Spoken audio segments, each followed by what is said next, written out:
Right, morning. Welcome all. Bright Tuesday morning, 1st of December. And I think Ed put us on the spot again yesterday, trying to make us dig back into our memory banks and trying to remember when we were at school or, those sort of times. For some of us, Steve, it's a little bit harder than others. Yeah, so Ed, it was about picking up on something that you learned or something that you heard that has had some form of lasting impact on your life. Is that correct? Yeah, I just realised that there are quite a few things that you carry with you from your early days. It might be, something your grandma said or something you learned at school or something. And I've mentioned before that at one of our prize giving days at school, we used to have someone great and good come and give a talk. And one guy said, the best piece of advice I can ever give you is read the question and answer it. And that's carried me through my life, because a lot of people in exams, for example, don't read the question and then they don't answer it. They just regurgitate what they know, and that's not what the examiners asked for. And it's the same in business. A lot of people just sell people stuff they think they'll want, rather than taking the time to analyze their customers' needs and then fulfill those needs. So read the question and answer it. And then the other really good speech day piece of advice I got, we had this guy come and speak to us, and our school hall had blackout curtains because it was also used as for, put plays on, that sort of thing. And the blackout curtains were drawn. And the guy asked for the lights to be turned out, which I thought was a pretty risky thing to do in a room full of 600 teenage boys. But he was one of these guys that almost automatically commanded your respect. And when the lights were turned out, there was no messing about. And then he shone a torch on the wall, and you could see this circle of light. And he said, that circle of light is how much you know. All the darkness is how much you don't know. And he says, look what happens when I make the beam a bit bigger. And he obviously must have walked back a bit or had a focus thing. And the circle got a bit bigger. And he said, you realize, he said, the darkness hasn't got that much smaller, even though the circle's got bigger. He said, if you think about it, the circumference of the circle is what you realize you don't know. He says, and as the circle gets bigger, you realize more that you don't know things. When the circle's small, there's not much you don't realize you don't know much. And he said, so what I want to tell you is, he said, you don't know a lot now and you think you know it all. Later on, you'll realize you don't. And if anyone tells you they've got the answer to everything, you realize they're a fool. And that has carried with me throughout, that the more I know, the more I realize I don't know. So that's my lesson from school. Great, thanks, Ed. Yeah, I think that's a really nice analogy. So, seeing that he's been missing in action for a while, I think we've got to get across to Trevor Carty, find out A, if he can answer the question, and B, how big his circle of light is. Yeah, morning everybody. Rabbits, as they say in my family, on the first of every new month, and it's just incredible how quick these damn rabbits come around. It's the 12th time we've had rabbits this year. So there's something from my youth. I don't know what the hell it means. I don't know where it came from, but it's rabbits. And all on my social media this morning from family around the world and my children, it's just rabbits. So maybe Ed can shine some light on the rabbits. But my late father used to say, for every action there is a consequence. And he could never fix what you'd done wrong, but he'd always give you an ear to listen to what the issue was, because you don't usually go and chat with your father about good stuff, but as soon as there's a crisis or a trouble or or something that's gone a bit pear-shaped, you go and say, "Oh, Dad, I need this," or "Help me here," and he would always say, "My son, I've got a listening ear, but for every action there is a consequence." And out of that, I got a saying which I use a lot, and that saying says that things don't go wrong, things start wrong. So it's quite funny and interesting how I have those same conversations with my kids, but I don't tell them what my dad told me, that for every action there's a consequence. I tell them things don't go wrong, they start wrong. And so somewhere between rabbits and things going wrong and actions and consequences, I'm not sure I even read the question, but I'll go back and have a look again. But guys, it's December. It's one month left of this year. It's hard to believe that we've come through it. So as they say in the words of the rabbi, shalom shalit shalabaku. Okay, and we'll get to you to translate that at some point in time. But yeah, as I say, I'm not sure about 2020, whether it started wrong or whether it went wrong or something just went wrong along the way. But yeah, it certainly has been an unusual year, to say the least, I think. So, Cecile, let's get across to you.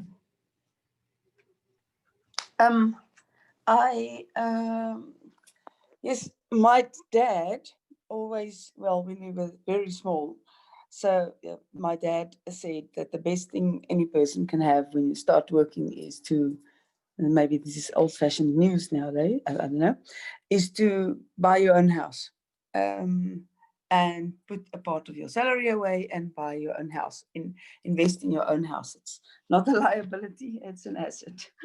It will stand you in good stead for the rest of your life. And you have something that you can call your own. And it will make sure you don't waste your money on other nonsense things, because that's the first thing that you've got to do when you get your salary or whatever it is, and save a little. So those were some of the things that my dad said right from the start. Well, yeah, and then he didn't say that because my mom and my dad always had a joint bank account. But someone told me a long time ago that every woman should have a little slush fund somewhere. You should have your own bank account that no one is aware of, because it's always an emergency fund for something. You never know what you're going to be using it for, but yes, you do. And yeah, that it's within your control to not have to ask someone for money or for anything when you actually need it. So that was definitely not my dad that said that. And my dad also said that every woman should have a cordless drill and a set of screwdrivers, your own, so that you can fix things and you don't have to be reliant on other people to do basic maintenance in your house. It is, yeah. So those are some of the things that my dad, that's also passed on, taught us since we were very small. Well, just one other thing is that women are not inferior to men. Women are on the same path or on the same level as men, and don't be afraid to use your brain or to be clever. Don't feel inferior to other people because you are clever. You can use your brain for anything that you need to use it in business, in real life, in anything. That's my contribution. Great, thanks, Cecile. Yeah, definitely won't tackle you on any of those elements. I'd be a bit worried about the cordless drill and the screwdrivers. So that could get a bit dangerous. Yeah, so Jasper, let's get across to you next.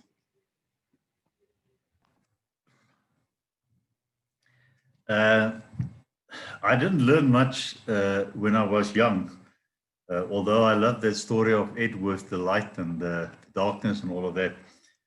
But I do remember a saying that my father had. He only shared that later in life when we left the house and we started our own lives and we were through tough times, and he would then encourage you. But he had an analogy about the storm. He says, when there's a storm raging outside, stay in the house, don't go out. You only get hurt in the process if you go out. Wait until the storm settles and subsides, and then you go out and then you pick up the pieces and then you do whatever it is to rebuild. But that whole thing of sometimes we, when we are in trouble, we want to immediately start fixing things while the trouble is still raging around us. So that was a good saying for me. And then some other sayings that in my young adult life, so like I said, I developed slowly, so I can't remember much of the early years. But a leader, when I was making the transition from corporate to working for myself as an entrepreneur, one leader had a simple saying. Whenever we had a big meeting, he would always finish it off with almost a mantra of keep on keeping on, keep on keeping on. And that was just a reminder that, whatever you've started, carry on with that, and that have that perseverance, because it takes perseverance rather than genius to get somewhere in life. And then another saying from another leader that helped me a lot when I thought I can only build my business from immediate family and friends, and it was hard for me to break out of that circle into people that I don't know. He had a saying, some will, some won't, so what, next? And that also helped me to say, some will, some won't, so what, next? And then just in a lighter note, a saying that I learned from with my wife. Some days when she's very tired and overworked and she hasn't prepared something for the evening because it's part of her stress of what shall we eat tonight, then she would start off the conversation to say, you're not hungry, are you? And then I must realize, all right, that's that time of the day. She's not in the mood now to make a lot of food. Yeah, so those are the sayings that came up for this conversation. Right, thanks, Jasper. All right, Trevor, so some will, some won't. Yeah, next.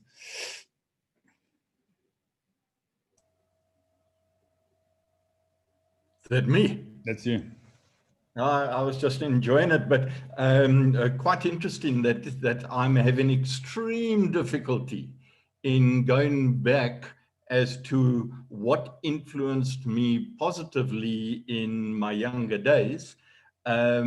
And I think I was influenced highly by negative influences. So if I think back, my old man came out of the merchant navy. He was a sailor, and as a sailor, he was rough and tough. He was also a boxer, and held a couple of titles here in Zambia. And so he was he also struggled to get out of standard 6, and my mother struggled to get out of standard 8. So when I think back about what influenced me, I actually can't get anything.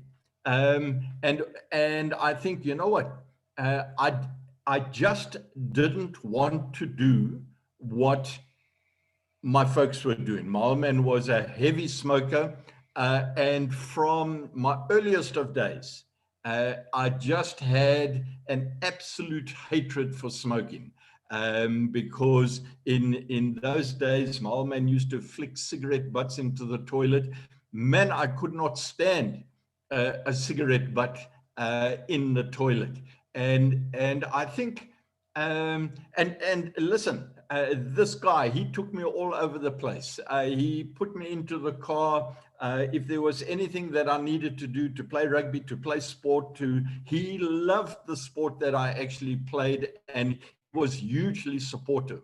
But there was nothing intellectual that I can recall that he shared. And I think my mother knew from early on that what I was learning was going to put me in some good stead. Maybe the boxing helped me, but my mother, she recognized it. I'm sure I showed you the poster where she turned around and said she found a poster that said something to the effect that one day when I get buried, they hope they bury me upside down so the world may kiss my grits, let's put it that way. And that I was not going to walk the path that normal people actually walked. And then just to, so I think that what I'm sharing, there was nothing profound intellectually. And I try and think back to those particular days. So we're talking about the 1950s, 1960s as being formative years. Well, I'm amazed that we were so close to that Second World War. And when you look back, I remember coming into Durban and discovering, I think it was in Broad Street, that there was a turn of the century museum there, showing just 40 to 50 years prior to that, how people were dressed in these Boer commando type kappies and long dresses and all of that sort of thing. And now I'm looking back as I talk into my 67th year. 40 years back is what I'm trying to remember, or 50 years back is what I'm trying to remember. Time goes like that. And it's not too long ago that we didn't have any of the technologies and all of the stuff that we actually have today. So I'm amazed at how quickly we've advanced in time. And I'm trying to relate what influenced me.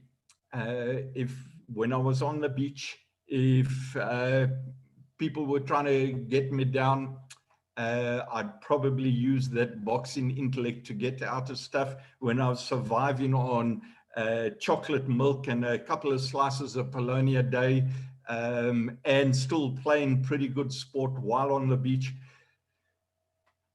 What words inspired me? I suppose I'd have to go back to the day that I got married when I was 26 and my wife said, I do. That's probably the most inspiring phrase that actually saved me. And there I got into the books that Jasper was talking about, and starting to learn how other people saw the world, and starting to get all of that input in. So I really had difficulty with this. Thank you very much, Ed. Thanks, Trevor. Right, Steve, let's get across to you next. Thanks, Ivan. I've also been racking my brains trying to think of something. I wasn't aware of the topic coming into this morning, so I'm thinking off the top of my head. The only phrase that comes to mind from my growing up, and it comes from early on, and it was repeated, well, as often as I would complain. I used to say to my mother, I can probably remember as early as 5 or 6 years old, that's not fair. And her response to me would always be, well, life's not fair, get used to it. And for some reason, that's the only phrase that comes back to me in terms of great advice. And I've never forgotten that, because it's helped me to adjust my expectations in terms of life wanting to pay me any favors or offer me things that it's not going to potentially offer other people. And I think over time, I've thought a little bit more about it, and there's no reason not to try and go out there and make life a little bit more equal, a little bit more fair for everyone else. But it's helped me to adjust my expectations around everyone rushing to do me favors. So yeah, that's the memory that comes up for me this morning. Thanks. Thanks, Steve. Right, Donovan, you came in a little bit late, but hopefully you are up to speed, and yeah, I'd like to hear your early inputs that might have influenced your life. Thanks, Ivan. Morning, everyone. Yeah, I was just thinking of my grade 6 teacher, standard 4, I think.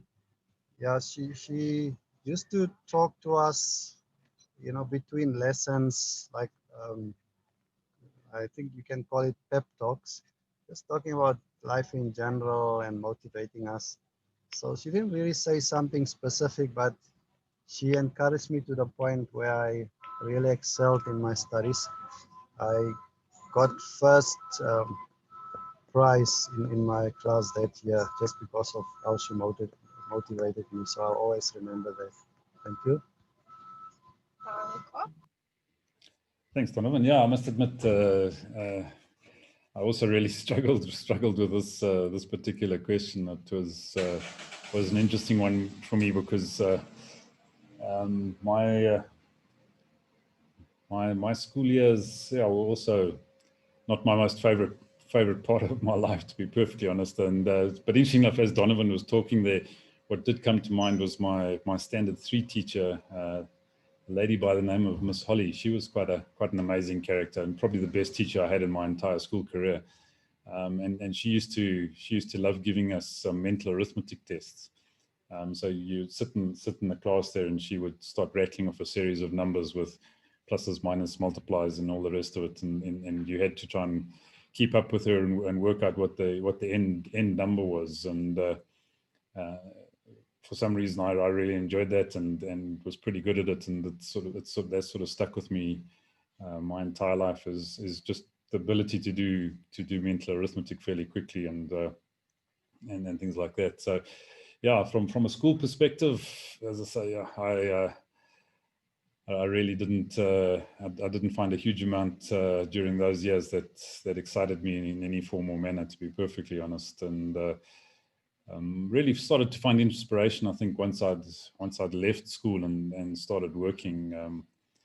And yeah, even that was only probably after the first sort of 7 or 8 years of working, when I started getting into those books that Jasper and Trevor have been talking about and things like that, and then starting to read those stories, getting involved with organizations like Success Motivation Institute, and Paul J. Meyer is probably one of the, along with Jim Rohn and a couple of others, are probably some of the founding fathers of the personal development space and world. And there I found things that really did start to engage me and interest me, and I really enjoyed delving into those elements of human motivation, of this, how the psyche around personal development and human motivation actually works. And I think for the first time, probably in my mid-20s, I really found something that resonated with me and inspired me in many ways. And I think I've mentioned a couple of times probably on this forum, still one of my favorite sayings is one from Wayne Dyer, who said, if you want the things around you, if the things, sorry, let me get it right.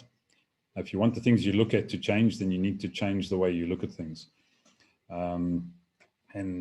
That for me is really been something that has helped me a lot of times when you look at things and you say, like Steve's saying, not fair, well, change the way you look at it. Maybe it is fair. Maybe it's something. Maybe it's a lesson you need to learn. Maybe it's